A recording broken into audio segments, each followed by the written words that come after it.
राजधानी दिल्ली के बॉर्डर पर किसान आंदोलनरत हैं। सरकार उनको दिल्ली में रोकने से पूरा प्रयास कर रही है कि उनकी दिल्ली में प्रवेश न हो। इसके लिए जो तरीके अपनाए जा रहे हैं, जिसमें barricading, tear gas, pellet gun, concrete की दीवार, कीलें, जो भी तरीके सरकार अपना सकती है वो उनको दिल्ली में आने से रोकने के लिए कर रही है। यहाँ अभी जो हमारा मूल मुद्दा है वो ये है कि जगह जगह कई जगह किसानों को अन्नदाता कहा जाता है। इस विषय पे अभी सतत एक आईटी सेल ने हमको कहा है कि किसान अन्नदाता नहीं है। किसान अन्न का उत्पादक हो सकता है, अन्न का व्यापारी हो सकता है, अन्न प्रदाता हो सकता है, लेकिन अन्नदाता नहीं हो सकता। उन लोगों के हिसाब से किसान अपनी फसल पैदा करता है, उसमें जो भी अन्न पैदा होता है उसे बेचता है। हम लोग खरीदते हैं, हमारे घर में वो आता है, उससे हम लोग रोटी खाते हैं और काम करते हैं। तो ऐसे में जो व्यक्ति अपने उत्पादन को बेचता है उसे अन्नदाता जैसी पदवी क्यों दी जाए? सवाल ये भी उठता है, कल को बाकी लोग जो हैं, अगर कोई साबुन बना रहा है, साबुन बना के बेच रहा है तो वो साबुन दाता हो जाएगा। अगर कोई व्यक्ति पंखा बना रहा है, पंखा बना के बेच रहा है तो पंखा दाता हो जाएगा। ऐसे ही कोई व्यक्ति टीवी बना रहा है, टीवी बना के बेच रहा है तो टीवी दाता हो जाएगा। जो भी व्यक्ति अपना उत्पादन करके माल बेच रहा है उसके लिए इतनी हमदर्दी, एमएसपी, न्यूनतम समर्थन मूल्य, ये सब चीज़ें क्यों?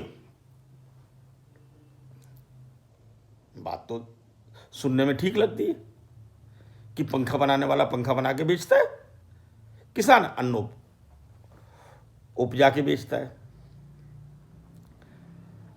अब अगर आपको इस विषय को समझना है तो आपको थोड़ा गहरा जानना पड़ेगा, डीप चलना पड़ेगा।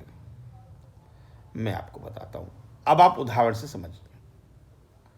अन्न और दूसरा प्रोडक्ट, साबुन हो, पंखा हो, कोई और टीवी हो, अभी हम पंखा पकड़ लेते हैं, इन दोनों में मौलिक रूप से बहुत अंतर है। एक गरीब व्यक्ति है जिसके घर में पंखा या कूलर या टीवी कुछ भी नहीं है, लेकिन भोजन उसकी मूल आवश्यकता है। अगर गेहूं 50 रुपये किलो हो जाएगा तो सामान्य रूप से आटा 60-70 रुपये किलो हो जाएगा। उस व्यक्ति की दिन भर की दिहाड़ी 100 रुपये है तो वो भोजन पे 70 रुपये खर्च नहीं कर पाएगा। इसलिए खाद्य पदार्थों की कीमतों के नियंत्रण के लिए हमारे पास कानून है, बहुत कानून है। इसके अलावा सरकार खाद्य अन्न जो भी होते हैं, गेहूं, बाजरा, चावल, इनका एक बफर स्टॉक रखती है। और ये इतना होता है कि अगर 2 साल तक हमारा जीरो प्रोडक्शन हो, हमारी सारी फसल खत्म हो जाए, तब भी हम लोगों की, हमारी जो भी आबादी है, उसके खाने के लिए उतना अनाज पर्याप्त होता है। यानी हम कम से कम 2 साल का बफर स्टॉक रखते हैं। अब यहाँ आता है कि किसान का जो प्रोडक्ट है, किसान का प्रोडक्ट क्या है? गेहूँ, चावल, बाजरा, गन्ना, और बाकी लोगों के प्रोडक्ट हैं जैसे कि पंखा, कूलर, गीजर और चीज़ें, वो बिल्कुल अलग अलग है। सरकार के पास पंखे का कोई बफर स्टॉक नहीं है।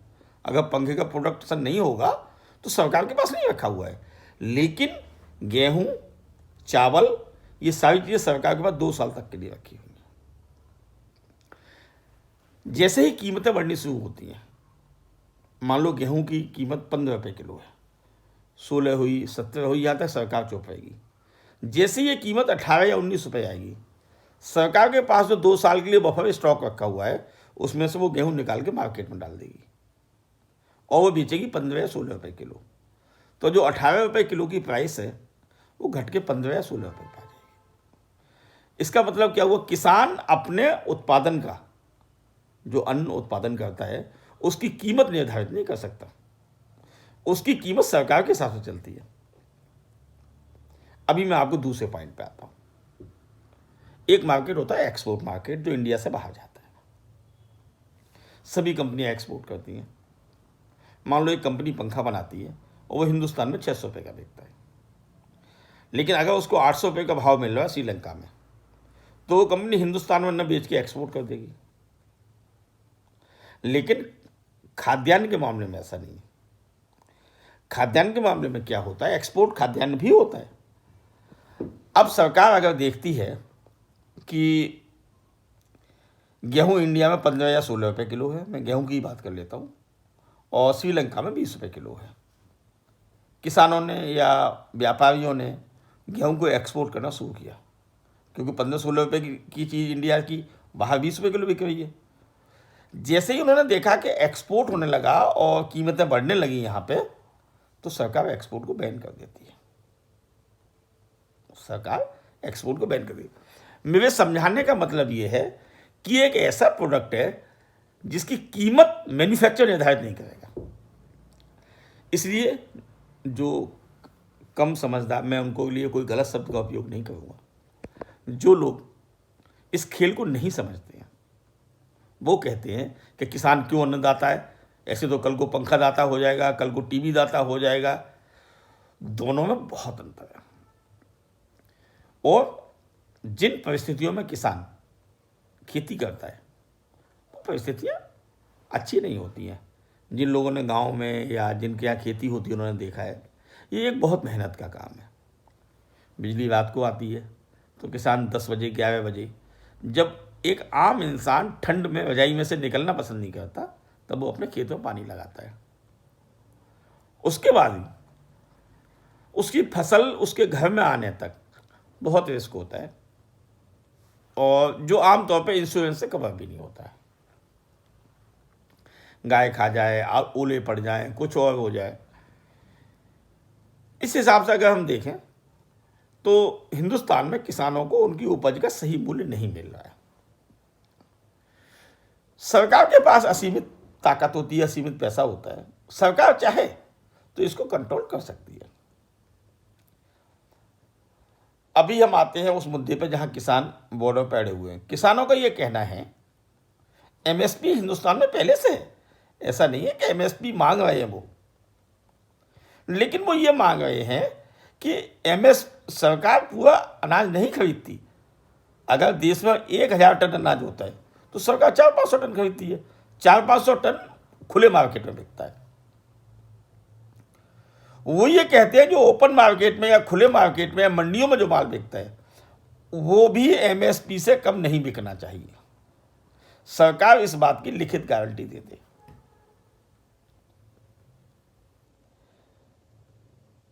मांग उनकी जायज है। यही मांग 2011 में जब मनमोहन सिंह प्रधानमंत्री थे और नरेंद्र मोदी जी जो वर्तमान में प्रधानमंत्री हैं, वो उस वक्त गुजरात के मुख्यमंत्री थे। उन्होंने 2011 में माननीय मनमोहन सिंह से ये मांगी थी कि ऐसा होना चाहिए। यहां ये रहा है कि सत्ता में होने पे और सत्ता में बाहर होने पे तब लोगों की सोच बदल जाती है। उस वक्त इसी कांग्रेस ने माननीय नरेंद्र मोदी जी की इस बात को नहीं माना था। आज कांग्रेस इस मांग को मांग रही है और इस मांग को पूरा करने की गारंटी दे रही है, और बीजेपी नहीं मान रही है। जो सत्ता में होता है वो इस चीज से हट जाता है। विपक्ष किसानों के साथ होता है, सत्ता पूंजीपतियों के साथ होती है। मैं यहाँ किसी पार्टी का नाम नहीं हुआ, चाहे कांग्रेस हो चाहे बीजेपी हो। जब कांग्रेस सत्ता में होती है तो वो किसान विरोधी होती है, अपने घमंड में होती है, और वो बीजेपी की बात नहीं मानती है। नहीं वो एमएसपी में मानती है, नहीं अन्य विषयों पर मानती है। लेकिन वही कांग्रेस विपक्ष में आने पे उनके मल्लिकार्जुन खड़गे और राहुल गांधी किसानों की मांग को पूरा करने का वायदा करते हैं। जब कांग्रेस सत्ता में थी तो बीजेपी इसकी मांग कर रही थी, अब बीजेपी सत्ता पे तो कांग्रेस में। हमारे कहने का अभी भी फिर मेन मुद्दे पे आते हैं कि किसान को अन्नदाता इसलिए कहा जाता है कि वो जीवन की जो मूल आवश्यकता है, भूख, उस समस्या का हल करता है, और जो प्रोडक्ट वो बनाता है उसकी कीमत उसके हाथ में नहीं होती है। डीजल वो महंगा खरीदता है, खाद वो महंगी खरीदता है, पिछले 10-15 सालों में कीमतें बढ़ी है, हर चीज़ की कीमत बढ़ी है, उस रेशियो में खाद्य पदार्थों की कीमत नहीं बढ़ी है। हल ये है कि एमएसपी का मूल्य बढ़ना चाहिए और एमएसपी होनी चाहिए। सरकार के पास बहुत बजट होता है, लाखों करोड़ रुपए का बजट होता है, उसमें से अगर वो 1000-2000 करोड़ रुपया किसान को सब्सिडी के तौर पर दे देगी तो कोई फर्क नहीं पड़ेगा, लेकिन देश की एक 60-70% आबादी को उससे बहुत राहत आएगी। हमने माना कि सरकार ने एमएसपी पे थोड़ा सा महंगा प्रोडक्ट खरीद लिया तो कोई बात नहीं, वो उसमें 2-3-4 रुपये किलो का घाटा खा के फिर बाजार में दे सकती है, ताकि गरीब तबके को कम कीमत पर अन्न मिलता है और किसान को जो मेहनत करता है उसे अपनी मेहनत का मूल्य मिलता है। लेकिन जो इनके साथ दुर्व्यवहार किया जा रहा है, ड्रोन से अटैक किया जा रहा है और ये किया जा रहा है, ये सब चीज़ें सरकार की छवि खराब करती हैं। विश्व स्तर पर भी हमारी छवि खराब होती है कि हम अपने देश के नागरिकों के खिलाफ इस तरह की चीज़ें इस्तेमाल कर रहे हैं। जो कहते हैं कि अन्नदाता, आप, मैं एक सामान्य बात कहता हूँ, आप एक किसान के खेत में चले जाओ, उससे कहना भाई 2 गन्ने खाने हैं, वो आपको गन्ना तोड़ के दे देगा, उसके लिए आपसे कीमत भी नहीं लेगा, जबकि उसके एक गन्ने की कीमत 5-6 रुपये होगी, 10-15 रुपये होगी। कभी आप किसी फल वाले से या सब्जी वाले से, ठेली वाले से एक सेब खा सकते हो? किसान का दिल बड़ा है, इस बात को स्वीकार करना होगा। तो जिस चीज की कीमत वो बेचारा खुद निर्धारित नहीं कर सकता, वो चीज उगाता है, उसके लिए मेहनत करता है, तो उसके प्रति सम्मान तो होना चाहिए। और जो लोग उसको सम्मान नहीं दे रहे हैं या जो उसकी चीज की कद्र नहीं कर रहे हैं, मैं उनको बहुत आसान तरीके, लोग कहते हैं हम तो पैसा देके गेहूं खरीदते हैं। आपके घर में मान लो पूरे महीने में 30 किलो या 50 किलो गेहूं लगता है, आप 30 किलो 50 किलो गेहूं उगा के देखिए, फिर आपको पता चलेगा कितनी बार जुताई करनी होती है, कितनी बार पाटा लगाना होता है, कितनी बार निराई करनी होती है, कितनी बार सिंचाई करनी होती है, फिर जब पक जाता है तो कैसे काटा जाता है, फिर जब वो कट जाता है तो उससे गेहूं कैसे निकाला जाता है। ये एक लंबी और कष्टदायक प्रक्रिया है। आप ये जो 18 रुपये किलो या 20 रुपये किलो खरीद लेते हैं, ये उसके श्रम का मूल्य नहीं है। इसलिए जो लोग किसान की मेहनत का और उसकी उत्पादन का या उसकी उन चीज़ों का जिनसे वो सब कर रहा है मजाक बना रहे हैं या जो किसान की हंसी बना रहे हैं, दरअसल ये लोग, क्या शब्द कहूँ, ये लोग नहीं समझ रहे हैं कि ये चीज़ें कैसे होती हैं। मैं उम्मीद करता हूँ उन लोगों से भी जो आईटी सेल के बहकावे में आके इसको, किसान को खालिस्तानी, आतंकवादी और वगैरह वगैरह कह रहे हैं, वो भी चीज़ों को समझें। जब समझेंगे तो उनको समझ आएगा कि सच में किसान अन्नदाता है और दाता है, अन्नदाता है। जो चीज़ वो बेच रहा है उससे उसकी कहीं भी जो महानता है वो कम नहीं होती है।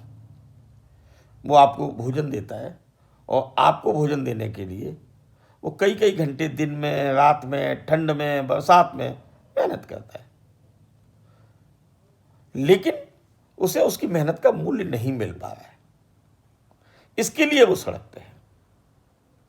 हम अपेक्षा करेंगे आप भी उसका साथ दें।